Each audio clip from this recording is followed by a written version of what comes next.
नमस्कार, हस्तक्षेप में आपका स्वागत है। मैं हूं अमलेंदु उपाध्याय।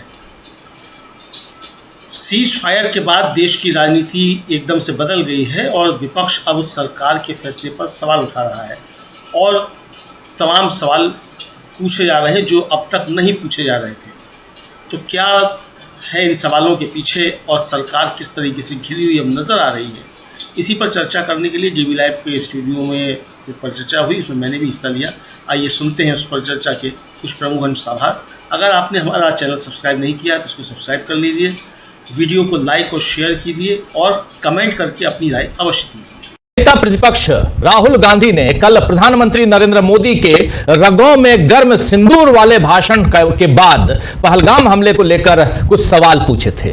अब आप बोलेंगे कि ये रगों में गर्म सिंदूर वाला भाषण क्या था? दरअसल कल प्रधानमंत्री ने एक घोषणा की है, बहुत ही शानदार घोषणा की है कि उनके रगों में खून नहीं बल्कि गर्म सिंदूर बह रहा है।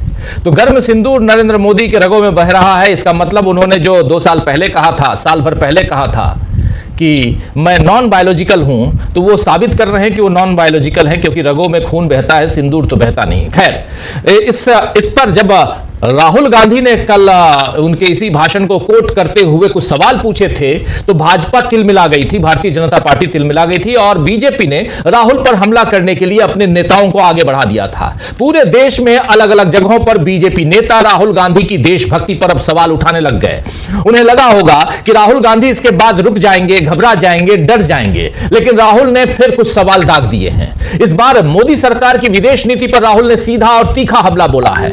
इधर राहुल गांधी ने कांग्रेस प्रवक्ताओं की एक बैठक में आज समझाया है कि आपका मुकाबला स्तरहीन और कम ज्ञानी लोगों से है। यानी बीजेपी पर राहुल गांधी का यह बड़ा कटाक्ष है, जो बिना तथ्यों के राहुल गांधी और कांग्रेस पर हमला बोलती रहती है। राहुल गांधी ने कहा है कि बीजेपी के पास तथ्यों और इतिहास का अभाव है, जबकि आपके पास यह भरपूर है। इधर राहुल गांधी के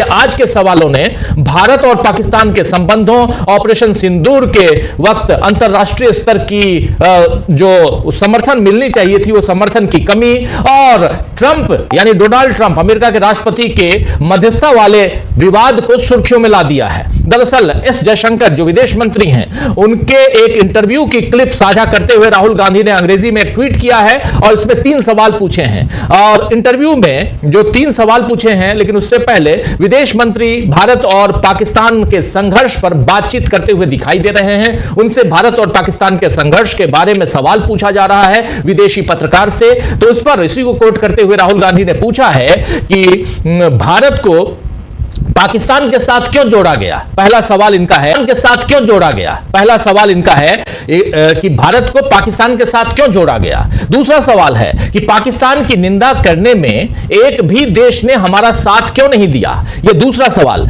तीसरा सवाल वो करते हैं, लेकिन उससे पहले कि इसका रेफरेंस क्या है वो आपके सामने रख देता हूं। भारत और पाकिस्तान के बीच 4 दिनों तक चले संघर्ष के बाद 10 मई को अमेरिका के राष्ट्रपति डोनाल्ड ट्रंप ने दोनों देशों के बीच सीज फायर समझौते की घोषणा की थी। आपको याद होगा, क्योंकि इस घोषणा को नरेंद्र मोदी ने नहीं इसका ऐलान किया था, बल्कि सीज फायर का ऐलान किया था डोनाल्ड ट्रंप ने। और अब तक 8 बार इस बात को डोनाल्ड ट्रंप अलग अलग देशों के लोगों के सामने बोल चुके हैं। राहुल गांधी ने इसी रेफरेंस में अपना तीसरा सवाल किया है और तीसरा सवाल स्क्रीन पे है, जिसमें राहुल गांधी पूछ रहे हैं कि ट्रंप को भारत और पाकिस्तान के बीच मध्यस्थता करने के लिए किसने कहा। आखिर ट्रंप को भारत और पाकिस्तान के बीच मध्यस्थता करने के लिए किसने कहा। यह सवाल राहुल गांधी के पिछले सवालों से ही बीजेपी नहीं संभल पाई थी और अब उसकी हालत और बिगड़ जाएगी जब ऐसे सवाल राहुल गांधी पूछेंगे। यानी राहुल पर उसके हमले कुछ और नीचे गिरते हुए होंगे, ये मान लीजिए। इसलिए क्योंकि राहुल गांधी ये सवाल पूछेंगे तो राहुल गांधी पर बीजेपी हमला बोलेगी, ये मान के चलिए। वैसे भी इस वक्त की राजनीति में नीचे गिरने की कोई सीमा नहीं है, हद दिख ही नहीं रही है। जिस तरह ऑपरेशन सिंदूर को बीजेपी हिंदुत्व के तौर पर भुनाते हुए अपने वोट बैंक तक पहुंच रही है, वो काफी शर्मनाक और चिंताजनक है। अभी खबर आई है कि दिल्ली के रामलीला मंचों में अब ऑपरेशन सिंदूर की वीर गाथा दिखाई जाएगी। अब तक तो मोदी की सैन्य वर्दी वाले पोस्टर ही लगे हुए थे, जिसमें नरेंद्र मोदी सेना की वर्दी में है, हाथ में हेलमेट रखे हुए हैं, पीछे जहाज लड़ाकू विमान दिखाई दे रहा है, वैसी एक तस्वीर आप देखे होंगे। लेकिन अब जो पोस्टर, अब हो सकता है कि वीर गाथा के मंचन में यह दिखा दिया जाए कि नरेंद्र मोदी खुद ही लड़ाकू विमान लेकर सीमा पार चले गए। जब नाटक ही करना है तो फिर कल्पनाओं पर लगाम क्यों लगेगी? कल्पनाओं के लगाम को आप बाहर हटाइए। खैर, बीजेपी अपनी कल्पनाओं पर लगाम न लगाए, लेकिन जनता सब देख रही है दोस्तों। शायद यही वजह है कि मध्य प्रदेश के मंत्री विजय शाह ने आज तीसरी बार कर्नल सोफिया कुरैशी पर की गई अपनी टिप्पणी के लिए माफी मांगी है। उन्होंने सोशल मीडिया पर यह माफीनामा जारी किया है, जबकि शीर्ष अदालत यानी सर्वोच्च न्यायालय ने इस मामले में एसआईटी बनाने का आदेश दिया है। खबर यह भी है कि नरेंद्र मोदी अब कानपुर में शुभम द्विवेदी के परिजनों से मिल सकते हैं। दरअसल मोदी 29 मई को बंगाल, 30 मई को बिहार के रोहतास और उत्तर प्रदेश के कानपुर में जनसभा को संबोधित करेंगे। इस दौरान पीएम मोदी कई परियोजनाओं का शिलान्यास भी कर सकते हैं और ऐसे में उनसे निवेदन किया गया है कि वो शुभम द्विवेदी के घर जाएं कानपुर, क्योंकि पिछली बार तो मोदी ने अब बिहार चले गए थे। लेकिन अब तो सिंदूर की ताकत नरेंद्र मोदी की राजनीति को मिल गई है, इसीलिए वो कानपुर जा रहे हैं। और ताकत क्या, अब तो उनके रग रग में सिंदूर है।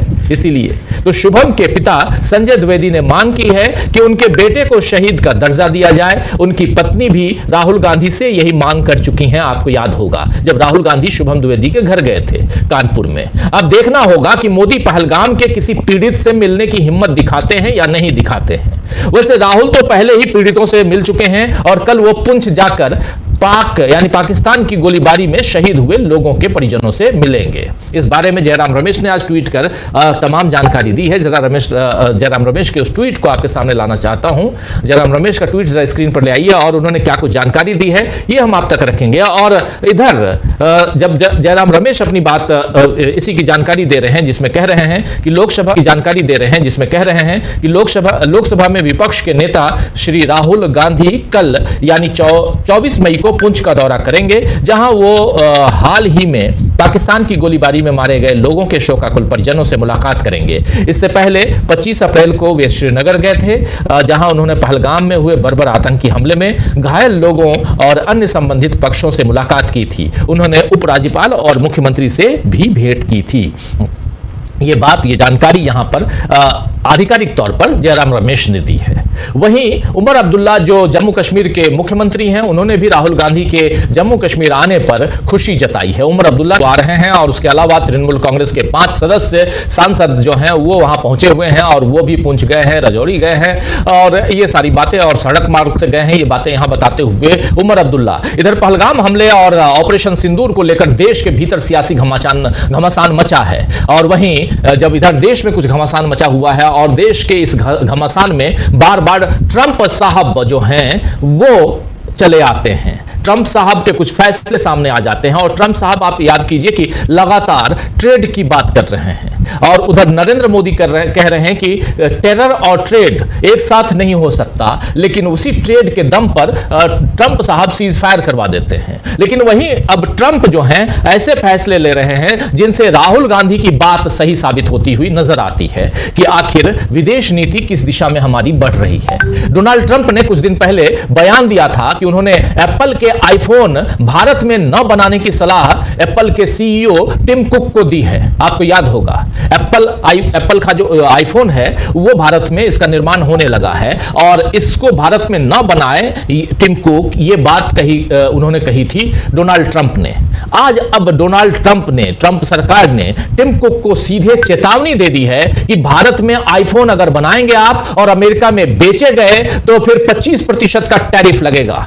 इस पर कांग्रेस ने फिर मोदी पर सीधा हमला बोला है, निशाना साधा है। और यहां पर क्या कुछ कहा है कांग्रेस ने, यह जरा दिखा देता हूं, आपको बता देता हूं। साफ साफ कांग्रेस कह रही है कि डोनाल्ड ट्रंप ने एक बार फिर एप्पल के सीईओ टिम कुक से कहा है कि भारत में बने हुए आईफोन अमेरिका में न बेचे जाएं। अमेरिका में वही आईफोन बिकेगा जो अमेरिका में बनेगा। अगर भारत के बने हुए आईफोन अमेरिका में बेचे तो 25% का टैरिफ लगेगा। इससे पहले कतर में भी डोनाल्ड ट्रंप ने कहा था, मुझे भारत में आईफोन बनने से दिक्कत है। यह सीधे तौर से भारत के निवेश पर हमला है।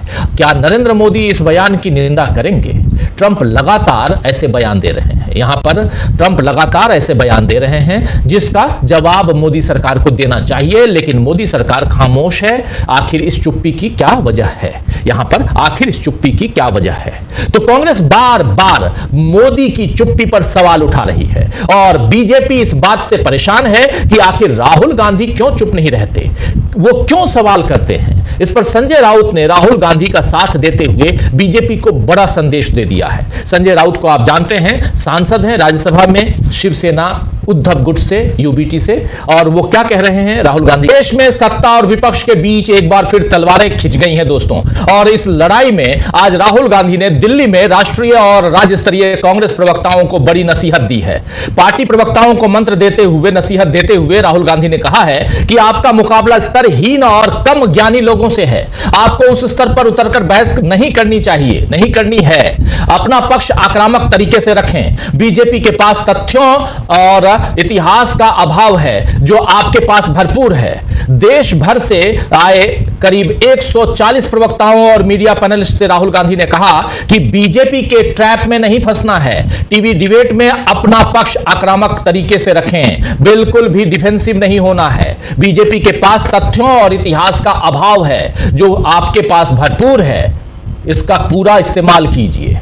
इससे पहले कांग्रेस अध्यक्ष मल्लिकार्जुन खड़गे ने एक पोस्ट में कहा है कि यह कार्यशाला जो वर्कशॉप आज की है कांग्रेस पार्टी ने, यह कार्यशाला केवल एक कार्यक्रम नहीं है, यह हमारे विचार और संघर्ष की निरंतरता है।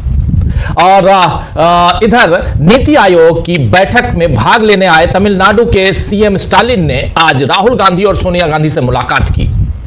यह मुलाकात तब हुई जब राहुल गांधी और सोनिया गांधी से मुलाकात तब हुई है जब तमिलनाडु और केंद्र सरकार कई मुद्दों पर आमने सामने है और कल नीति आयोग की बैठक होने वाली है। तमिलनाडु और केंद्र सरकार, और इसके अलावा कल ही तमिलनाडु के मसले पर सुप्रीम कोर्ट ने ईडी को फटकार लगाई है, आपको याद होगा। तो दोस्तों बहुत कुछ है, आज दिन भर खबरें इतनी हैं और उसमें भी राहुल गांधी सेंटर पॉइंट में बने हुए हैं कि न्यूज पॉइंट की तैयारियां करने से पहले बहुत कुछ देखना पड़ता है कि आखिर क्या लेकर आपके पास आए, क्या लेकर ना आए, और उन सब के बीच तड़का लगाते हुए डोनाल्ड ट्रंप नजर आते हैं। तो आइए आज चर्चा करेंगे कि किस तरह राहुल ने बीजेपी को घेरने के लिए बना ली है नई रणनीति और कैसे उलझ रही है बीजेपी। इन तमाम गंभीर सवालों का जवाब आखिर नरेंद्र मोदी कैसे देंगे, नरेंद्र मोदी के सामने कैसे गंभीर चुनौतियां पैदा हो गई हैं, ये सारी चीजें हम ढूंढने समझने की कोशिश करेंगे इस चर्चा में। और राहुल की नई रणनीति में कैसे उलझ गई है भाजपा, ये सब समझते हैं। हमारे साथ कुछ वरिष्ठ साथी जुड़े हुए हैं, उनसे पहले आपका परिचय करवाता हूं। देखिए 4 वरिष्ठ साथी जुड़े हुए हैं हमारे पास साथ में। देखिए पंकज चतुर्वेदी जी हैं, प्रशांत टंडन जी हैं, प्रफुल्ल कोलख्यान जी हैं और अमलेंदु उपाध्याय जी हैं। आप सबका स्वागत है, इस्तकबाल है। स्वागत इस्तकबाल आप तमाम दोस्त साथी शुभचिंतक आप सबका जो अब तक जुड़ चुके हैं उनका भी, जो जुड़ने वाले हैं उनका भी। सीधे आना चाहता हूँ सबसे पहले अमलेंदु जी आपके पास। अमलेंदु जी, राहुल गांधी का जो ये 3 सवाल है, यहीं से शुरुआत करते हैं। और ये 3 सवाल जो उन्होंने पूछा, एक बार फिर उसको स्क्रीन पे ले आइए। शुरुआत में हमने दिखाए थे, और ये 3 सवाल भारत में हमने दिखाए थे, और ये 3 सवाल भारत को पाकिस्तान के साथ क्यों जोड़ा जा रहा है। पहला, पाकिस्तान की निंदा करने में एक भी देश ने हमारा साथ क्यों नहीं दिया। ये दूसरा, ट्रंप को भारत और पाकिस्तान के बीच मध्यस्थता करने के लिए किसने कहा। ये तीसरा। और ये 3 सवाल जब राहुल गांधी पूछते हैं तो बीजेपी देश भर में प्रेस कॉन्फ्रेंस करने लगती है। अमलेंदु जी। बिल्कुल राजीव जी, देखिए तो राहुल गांधी ने जो सवाल पूछे हैं बहुत मौजू हैं, और जाहिर सी बात है कि ये सवाल बीजेपी को और खासतौर पर प्रधानमंत्री नरेंद्र मोदी को काफ़ी ज़्यादा परेशान करने वाले हैं। सबसे पहली बात तो यही राजीव जी की जैसे कहा कि भाई पाकिस्तान के साथ भारत को क्यों जुड़ा, चूँकि ट्रंप ने कहा कि भारत और पाकिस्तान दोनों उनके लिए बहुत प्रिय हैं, और पहले उन्होंने कहा कि वो दोनों से हथियार रखने के लिए नहीं कह सकते। सबसे पहला बयान जो था वो ट्रंप का ये था जिस समय विवाद चल रहा था, ऑपरेशन सिंदूर शुरू नहीं हुआ था। और ऑपरेशन सिंदूर राजीव जी शुरू होने के बाद जब मध्यस्थता या सीज फायर वाली बात आई तो ट्रंप ने कहा कि उन दोनों देशों से उनकी लंबी बातचीत हुई है अमेरिका की, और उसके बाद दोनों जो है वो तैयार हो गए हैं सीज फायर करने के लिए और युद्ध विराम हो जाएगा। तो ये सवाल पूछा जा रहा है, राहुल गांधी ने पूछा है और भी लोग पूछ रहे हैं। और राहुल गांधी के सवाल चूँकि राजीव जी ज़्यादा चुभते हुए होते हैं, टू द पॉइंट होते हैं और सीधे सीधे वार करने वाले होते हैं, तो भारतीय जनता पार्टी घायल भी ज़्यादा होती है। अब खून तो बचा नहीं है, तो जो खोलता हुआ राजीव जी सिंदूर है वही चला पे लगता है भारतीय जनता पार्टी का। खून होता तो कम से कम कुछ सवालों के जवाब मिलते। तो अब राहुल गांधी ने जो पूछा है कि भाई ये क्यों भारत और पाकिस्तान को एक साथ खड़ा किया गया, यानी कि ये भारत की विदेश नीति की एक तरीके से हार है कि अभी तक पाकिस्तान को भारत के बराबर नहीं रखा जाता था। चाहे कोई देश हमारे पक्ष में हो या नहीं हो, लेकिन पाकिस्तान को हमारे साथ बराबरी पर रखने की हिम्मत नहीं कर सकता था।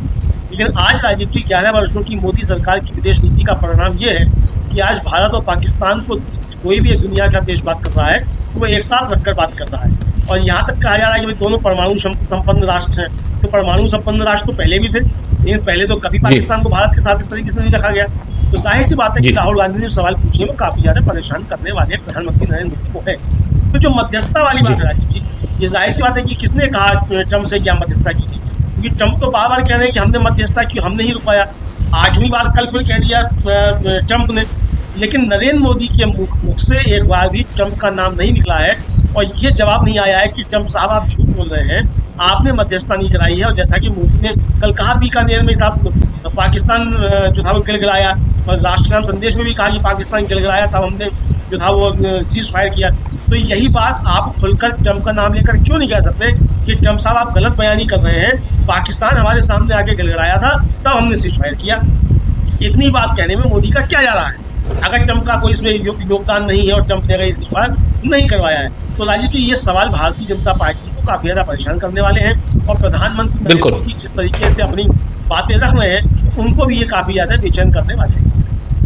बिल्कुल बिल्कुल। प्रशांत जी आपके पास आना चाहता हूं। राहुल गांधी लगातार सवालों पे सवाल दाग रहे हैं, बीजेपी राहुल गांधी पर हमलावर है, बीजेपी कह रही है राहुल गांधी जो बयान दे रहे हैं उसको पाकिस्तान। अगर आपने हमारा YouTube चैनल अभी तक सब्सक्राइब नहीं किया तो इसको सब्सक्राइब कर लीजिए, वीडियो को लाइक और शेयर कीजिएगा और कमेंट करके बताइएगा भी कि इस परिचर्चा पर आपकी क्या राय है। धन्यवाद।